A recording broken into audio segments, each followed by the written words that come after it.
はじめまして、ハグスの北浦健吾です。はじめまして、ハグスの黒川次郎です。というわけで、今回からこの対談形式でビデオをアップしてみようかが話があって、初回はそのハグスについて、話をしてくれって言われてんねんけど、記念すべき第1回ハグスについてって結構難しいよね。でもそのほとんどの人は、ハグスってなんやねんと、いうことを知らずにこのウェブサイトに訪れてくれたとか、もしくはYouTube を見てくれてはるっていう人がいてるわけで、その人らにちょっと簡単にハグスについて、話をしようということで、そんなん得意やな、そういうところ。簡単にハグスについて自己紹介、まず簡単にプロフィールあたりから。ハグス、簡単に、申し上げますと、今一番大きくやってるのは農業ですよね。農業は今で1000ヘクタール規模の農場運営をしていたり、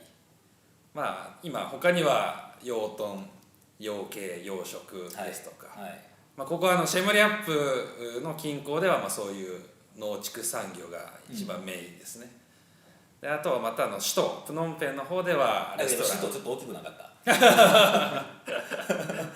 首都に住んでる方としてですね、首都プノンペンの方ではレストランを一つ運営をしたりですとか、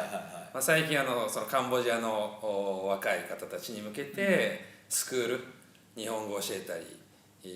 またその接客なんかを教えたりなんていうこともやったりと、多岐にわたって、この2年間ですね、2年間いろいろありましたが、そもそもあれやんね、一応会社の形態としては、今をときめくシンガポールにそうですね、本籍地を置いて、そこの 100% 子会社という形で、我々ハグスの2人代表者としてやってるわけで、会社としては2年前にスタートしたんやけど、次郎ちゃんのこっちに移ってきてもどんなぐらいなの？今2年2ヶ月経ちましたね。2年2ヶ月。家族で移住してきてから、それぐらいですね今。あれも結構むちゃくちゃな話よね。最初ちょっと俺がその次郎ちゃんに前に来てて永井さんというこれまでいずれこのビデオに必ず登場してもらわなければいけない、うちの名物の親がいるわけやけどもその永井さんたちと一緒に、カンボジアに来てくれて、しょっぱなに来ていや僕移住しようかなみたいな話になってあれは何でそんなにピンときたの？その当時、僕は27で起業して、30過ぎた頃ですね、やっぱもともと僕はそのイラク生まれで、これ話はまた長いんですけどイラクで生まれ、イラク戦争があったがために日本に戻ってですね、そんな生まれだったものですから、なんか世界っていうのにですね、常にやっぱ世界に出なきゃと。会社もやっぱ世界で何かやりたいっていうのがサッカーも一回イギリス行っとったんやな。そうですね、それ19の時ちょっとプロを目指してイギリスで10ヶ月ぐらい住んだこともあるんですけど、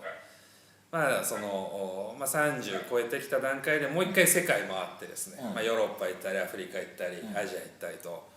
でどこに行くべきかっていう中でカンボジアに、その時本当健吾さんが先に住まれてて。で、初めて来た時になぜかここだなと、とてもこうフィーリング的なものが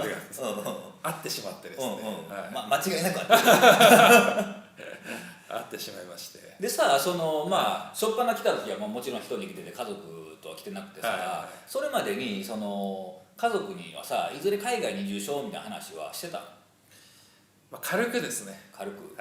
あんまり向こう本気にも取ってないし。取ってなかったでしょうけどね。で帰っていきなりちょっとカンボジアに移住するぞみたいな話。それもちょうど品川区、東京品川区にちょっと家を建ててしまいまして、1年かけてですね、ようやく出来上がって3ヶ月後だったんですけど、もう売りに出すわとそれほんとさ、結局オ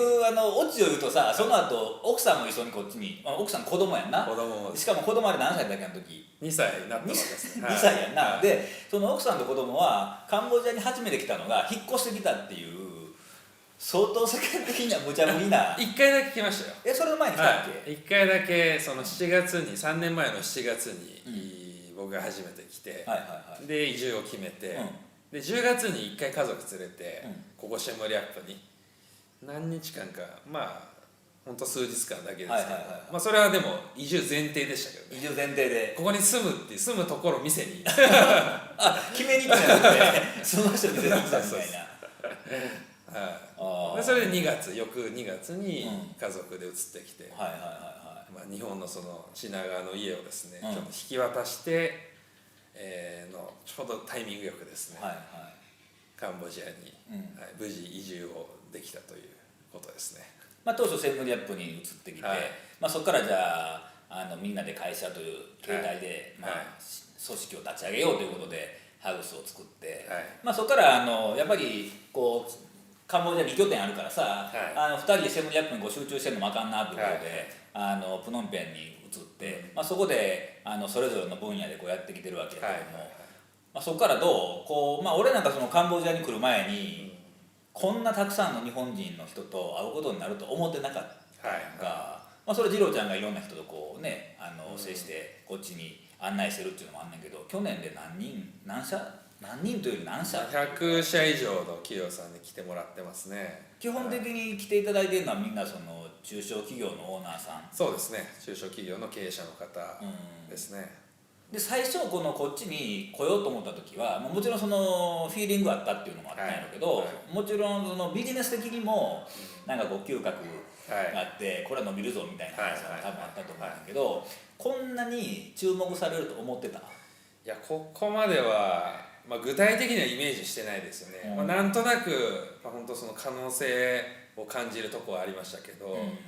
伸びしろはたくさんあるなと、なんかあるんじゃないかと思いましたけどね。でもやっぱ本当この2年で急激に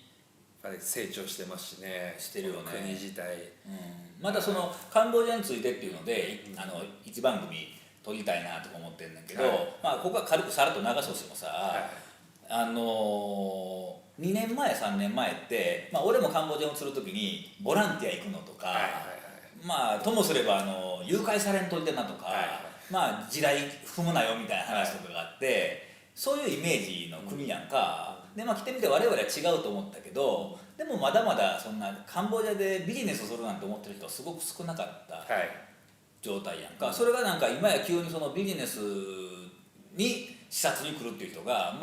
1年間に100社以上、うちの会社のつながりだけでやから、もちろん他にもやってはる人がいてて、そこにも来てるわけで、これ相当な盛り上がり方をしてると思うんやけど。そうですね、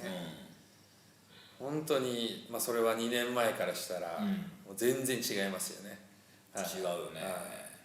ちょっとその辺についてまた別のビデオで撮っていこうということで、あとそのハウスのもう一つのその重要なポイントとしてはさ、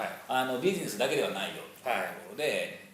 どっちかっていうともともと我々社会貢献的というか、NGO 的なスタンスで始めたよね。その中でも特にカンボジアで何ができるのかって考えていた中で、地雷撤去の団体を支援してみようとか、個人を応援してみようとか、いろいろやってきたわけやねんけど、やっぱりそこにこう向かってフォーカスしていくっていうところは、やっぱりそのハウスの他とは違った部分なんや。そうですね。その教育面なんかも一つですしね、社会的に価値があることを、